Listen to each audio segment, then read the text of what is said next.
রবিবারই বাংলাদেশ দলকে প্রশংসায় ভাসিয়ে ভিডিও প্রকাশ করেছিলেন বাসিত আলী। তবে আপাতত তাকে থাকতে হচ্ছে হাসপাতালের বিছানায়। হৃদরোগে আক্রান্ত হয়ে পাকিস্তানের সাবেক এই ক্রিকেটারের এনজিওপ্লাস্টি করা হয়েছে পাকিস্তানের একটি বেসরকারি হাসপাতালে। ARY নিউজের সাংবাদিক নাজিবুল হাসনাইন সোমবার বাসিত আলীর একটি ছবি পোস্ট করেন, যেখানে দেখা যায় হাসপাতালের বিছানায় নিবিড় পরিচর্যা চলছে এই কিংবদন্তির।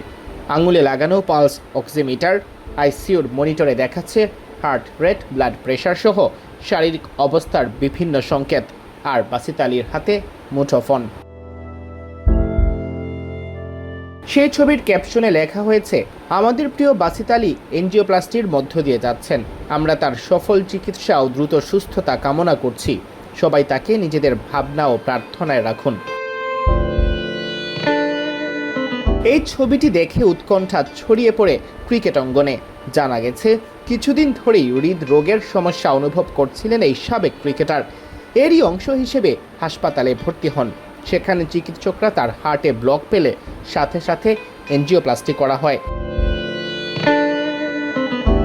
এর আগের দিন বাংলাদেশের প্রশংসা করে দীর্ঘ একটি ভিডিও প্রকাশ করেন তিনি। অস্ট্রেলিয়ার বিপক্ষে ডারউইন টেস্টের জয়ের জন্য অভিবাদন জানান টাইগারদের। সে সময় তিনি বলেন, এই সপ্তাহে এটাই আমার শেষ অনুষ্ঠান। গত রাত থেকে আমার শরীরটা খুব খারাপ লাগছে। কাল হাসপাতালে ভর্তি হব। এ সময় নিজের বুকের দিকে ইঙ্গিত করে তিনি বলেন, আমার চিকিৎসাটা করিয়ে নেব।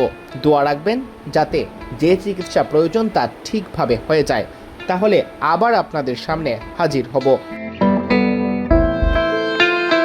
এদিকে 17 আগস্ট দুপুরে এক্স অ্যাকাউন্টে আবেগঘন এক বার্তা দিয়েছেন তিনি। লিখেছেন, কি অপার শান্তি সেই জায়গায় বসে কাঁদতে, যেখানে আল্লাহ ছাড়া তোমার কান্না শোনার আর কেউ নেই। সিয়াম চৌধুরী, বিডি ক্রিক টাইম।